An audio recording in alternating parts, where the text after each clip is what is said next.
Good evening. You're watching the news on Croatian television. A meeting of government's coalition partners was held today following Economy Minister Martina Dalic's resignation yesterday over the Agrokor email scandal. The coalition partners agreed that the government is stable and that the priority now is to conclude the process of reaching a settlement deal for Agrokor. A decision on Dalic's replacement is expected next week. We discussed preserving the ongoing process in the Agrokor system, which means 56,000 jobs, and at least 3 times that amount outside of Agrokor. I am happy with the information we received, and I honestly hope that the plan that was presented to us will in the end benefit the Croatian economy and workers. It must be established whether or not certain individuals personally profited in this case. That is the job of the State Prosecutor's Office and the police, and I expect that these institutions have already begun working on this, and I do have some information that they have already begun working on this. For the SDP, Dalic's resignation is no longer enough.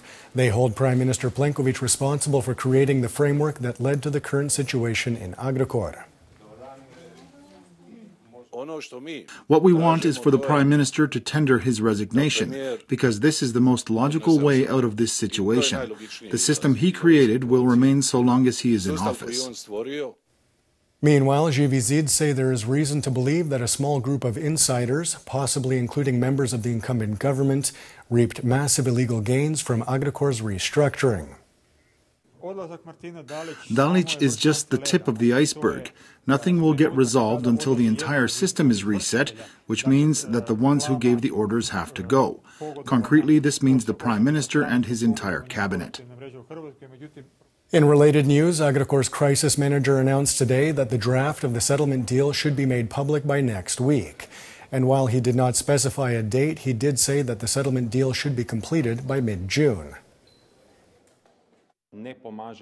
We are not being helped by this negative atmosphere being created in the public, primarily by people who have nothing to do with this process.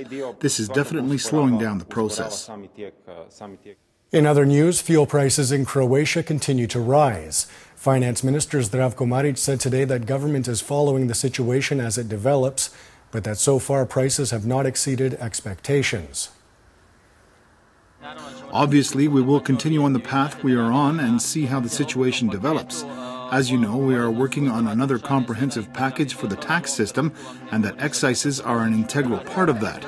But right now, I can't tell you anything more than that.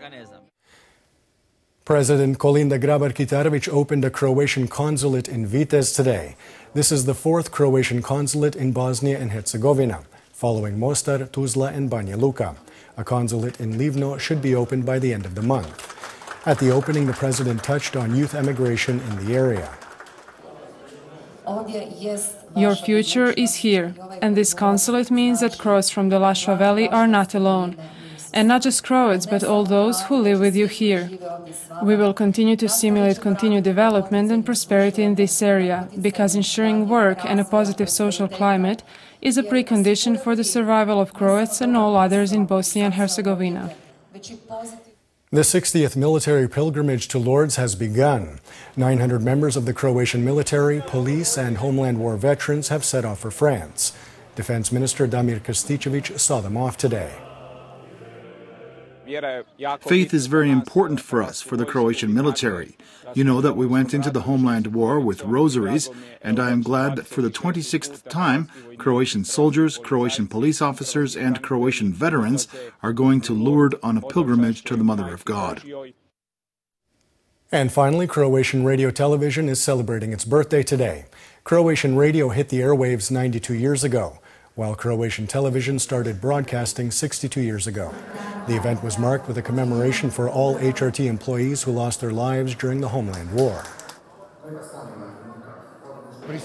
We are remembering our dearly departed colleagues who were killed during the Homeland War doing their jobs. It is very important that we keep their memory alive. And taking a quick look at sports, at the ATP tournament in Rome, Croatia's Borna Čorić retired from his first-round match against Stefanos Tsitsipas due to injury, with the score 4-1 for the Greek player in the first set.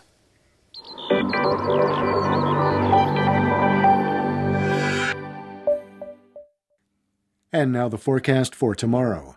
Partly sunny throughout most of the country. However, variable cloud cover could bring with it some showers and thunderstorms, especially in Dalmatia in the afternoon. The coast will see a mild to moderate southwesterly and southeasterly. Morning lows of 6 to 11 degrees Celsius inland, slightly warmer in the east, and 11 to 15 on the Adriatic, will give way to highs of 18 to 22 degrees, cooler in mountainous regions. The 3-day forecast for the interior calls for more sun going into the weekend. Mountainous regions could see some isolated showers on Thursday. Winds will be mild and temperatures will rise gradually. The coast will also see more sun and less rain at the end of the week. Expect mild winds and slightly warmer temperatures.